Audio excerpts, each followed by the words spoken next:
छात्र एवं छात्राओं, आज मैं शास्त्री द्वितीय खंड अनिवार्य द्वितीय पत्र हिंदी निबंधमाला में आखिर पढ़ने से होता क्या है, जिनके लेखक केसरी कुमार जी हैं, इस विषय पर आज चर्चा करने जा रहा हूँ, जो इस प्रकार से हैं।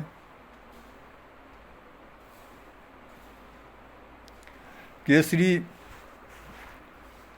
कुमार हिंदी के ख्यातिलब्ध कवि, विद्वान आलोचक, कहानीकार एवं गद्य लेखक, हिंदी काव्य के प्रपत्तिवाद अथवा नकेनवाद के प्रवर्तक में से एक हैं।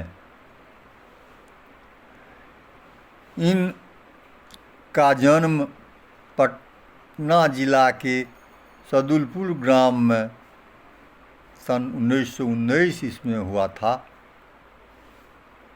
उसने 1932 ईस्वी में गृह त्याग करके स्वतंत्रता आंदोलन में भाग लिया था, जिसके कारण उसको जेल यात्रा भी करनी पड़ी थी। ये पटना विश्वविद्यालय से सन 1940 ईस्वी में प्रथम श्रेणी से बीए ऑनर्स तथा 1942 ईस्वी में प्रथम श्रेणी से एमए में उत्तीर्ण हुए थे। सन 1942 ईस्वी में बीएन कॉलेज पटना के हिंदी प्राध्यापक के पद पर नियुक्त हुए थे। इसी पद पर लंगट सिंह कॉलेज मुजफ्फरपुर तथा पटना कॉलेज में भी कार्य किया। इसके बाद रांची विश्वविद्यालय में हिंदी विभागाध्यक्ष बने। हिंदी काव्य में जिस प्रपत्तिवाद या नेकनवाद का प्रवर्तक केसरी कुमार ने किया, उसमें एक बार समस्त हिंदी जगत को झंकृत कर दिया और हिंदी के विद्वानों ने अपने ढंग से इसे समझाने की चेष्टा की है। अज्ञे जी आज जो भारतीय साहित्य नामक साहित्य अकादमी की ओर से प्रकाशित पुस्तक में लिखते हैं, प्रगतिवाद के उत्थान काल में ही एक और आंदोलन भी प्रकट हुआ, जो कि नई कविता की साधारण धारा से अलग होते हुए भी मूलतः प्रगतिशील का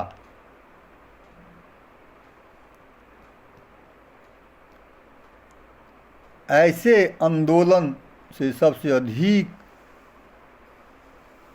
माताग्रही था। केसरी कुमार की मौलिक कृतियाँ इस प्रकार से हैं: काव्य ग्रंथ नकेन, वैयक्तिक निबंध निवेदिता, कहानी संग्रह दीवारात्र, निबंध संग्रह नवनिबंधावली, नागपुरी भाषा और साहित्य,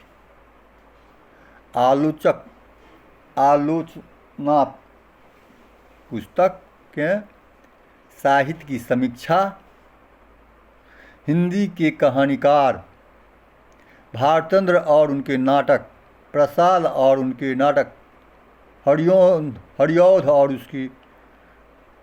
उनका महाकाव्य गुप्त जी यशोधरा तक आधुनिक कवि पंथ, संपादित कृतियाँ इस प्रकार से हैं: स्वर्ण मंजूखा, प्रतिनिधि कहानियाँ, बिखरे मोती, भारत महापुरुष, भारत की प्रतिनिधि कहानियाँ, पद्मा भरण आदर्श एकांकी, संचित सुदामा चरित्र, महापुरुषों की आत्मकथाएं इत्यादि। अब आखिरी पढ़ने से होता है क्या, इस पर चर्चा करना है कि लेखक का मंतव्य क्या है। केसरी कुमार के निबंध आखिरी पढ़ने से होता क्या से लगता है कि इसमें अध्ययन की उपयोगिता का दिग्दर्शन कराया गया होगा, किंतु ऐसा कोई खास बात नहीं। इस तो लेखक का यही रहा होगा, किंतु इसको भूमिका से ही हमारा निबंध समाप्त हो गया और जो कहना था उसे कहा ही नहीं गया। इस प्रश्न को लेखक ने स्वयं उठाया है, उसका उत्तर देने में वे हिचकते रहते हैं। उनके लिए उत्तर आवश्यक ही है और आवश्यक है भी नहीं। महत्व तो प्रश्न का है, प्रश्न का अर्थ है जिज्ञासा। प्रश्न उठा यानी जिज्ञासा जगी कि मन की लकड़ी में आग लगी कि प्रकाश कौंधा।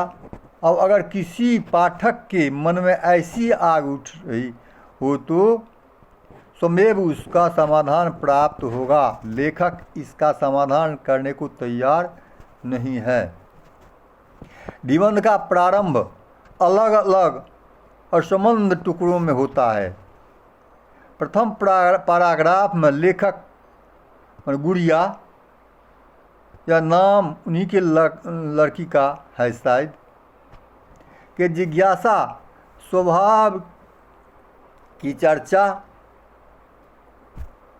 करता है, किंतु गुड़िया के प्रश्नों को एकदम से टाल दिया गया। लेखक के लिए स्पष्ट उत्तर दे देना शायद आसान भी नहीं था। वह कोई भक्तिनी भी हैं जो निश्चित रूप से अशिक्षित होगी, जो उत्तर देती वह भी टालने वाला होता।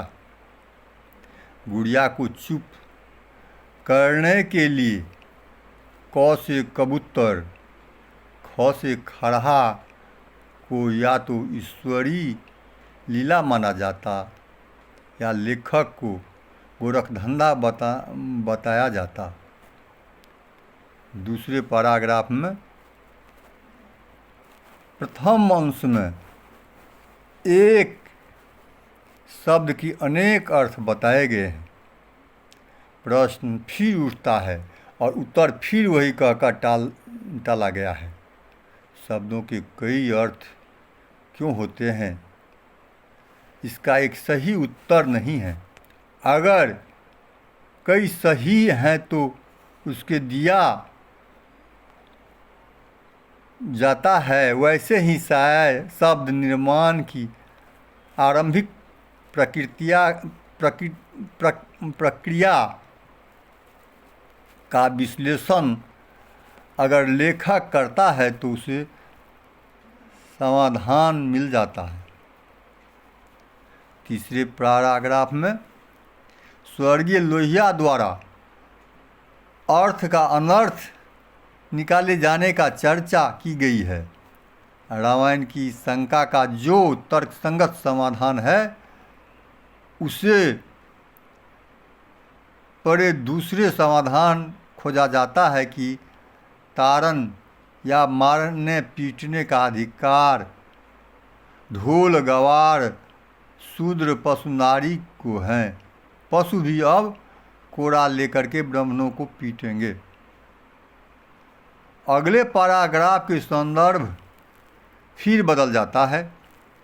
इसमें अक्षर, शब्द, अर्थ और भाव के सैद्धांतिक अर्थ की विवेचन हुई है। इसे एक बिंब के सहारे समझाया गया है। अक्षर साधन है जिससे शब्दों का निर्माण होता है। शब्द मकान है जिसके अर्थ का निवास होता है। शब्द पेड़ है और इसका अर्थ फूल, फल तथा भाव फल का रस है। इन सब से मूल में अक्षर है जिससे इसका विकास हुआ है। भाव के रस का बोध ही साहित्य को जान लेना है।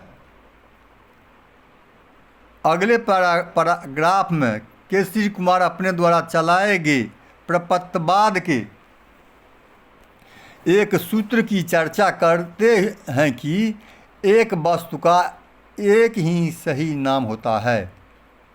इस सूत्र का स्वीकारा या अस्वीकारा जा सकता है।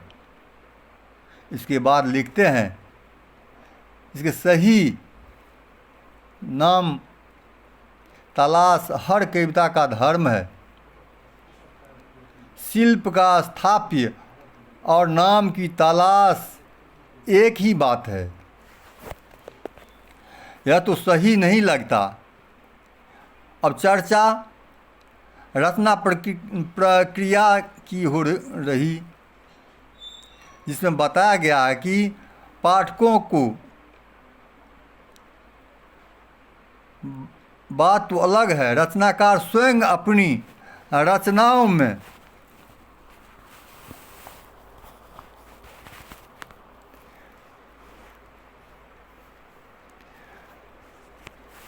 रचनाओं के मूल तक नहीं पहुंच सकता।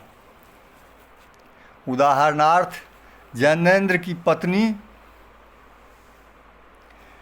शीर्षक कहानी को रखा गया है। लेखक के अनुसार यह कहानी अधूरी थी, किंतु इसके अधूरेपन को इसकी शिल्पगत विशेषता मानकर उनकी काफ़ी प्रशंसा की गई।